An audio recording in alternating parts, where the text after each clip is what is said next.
বন্ধুরা, আজ চলে আসলাম লাউ শাকের তরকারি করতে। প্রথমেই তেলটাকে গরম করে তার মধ্যে বড়ি ভাজা দিয়ে দিয়েছি, সেটাকে হালকা করে ভেজে নেব। এরপরে গেল দুটো শুকনো লঙ্কা, তারপরে 5 ফোড়ন দিয়ে ভালো করে একটু হালকা আছে ফোড়াতে হবে। তারপরে কেটে রাখা বেগুন, আলু, পটল দিয়ে দিতে হবে, দিয়ে ভালো করে নাড়াচাড়া করে তার মধ্যে হলুদ এবং নুন দিয়ে ভাজতে হবে। আর দেখতে হবে যাতে সেগুলো সিদ্ধ হয়। এবারটা দিলাম নুন, দেখতেই পাচ্ছি নুন দিলাম, হলুদ দিলাম, দিয়ে এটাকে ভালো করে নাড়াচাড়া করে লাল করে ভেজে নেব। আর ভাজতে একটু সময় লাগবে।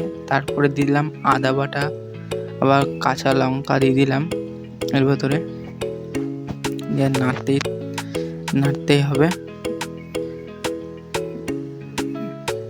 দিয়ে একটা দিয়ে দেবো ডাঁটাগুলো, যেগুলো কাটা থাকবে লাউ ডাঁটা, সে কাটা দিয়ে দেবো, দিয়ে ভালো করে নাড়াচাড়া করবো।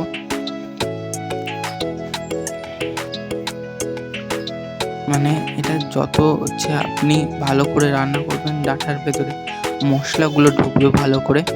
এরপরে দিয়ে দেবো ভাজা বড়িটা দেওয়া হয়ে গেলে আবার একটু নেড়ে চেড়ে নেবো যাতে না তলায় ধরে যায়। দিয়ে হয়ে গেলে এবারটা দিয়ে দেবো পরিমাণ মতন জলটা দিয়ে এবারটা ভালো করে একটু নেড়ে চেড়ে করে রেখে দেবো। তারপরে দিয়ে দেবো লাউ পাতা, দিয়ে এবারটা ঢাকা দিয়ে দেবো। ঢাকা খুলে এবারটা আবার একটু নেড়ে ছেড়ে নেব।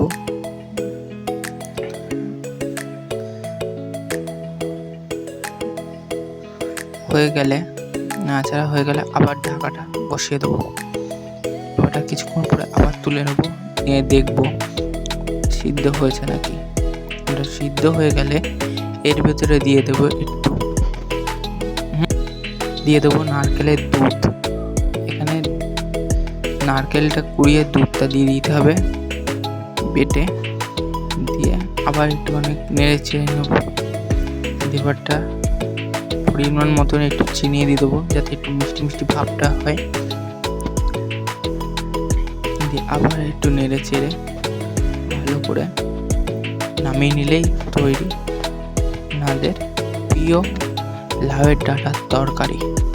এটা খেয়ে দেখো, আর চ্যানেলে নতুন হলে সাবস্ক্রাইব করো।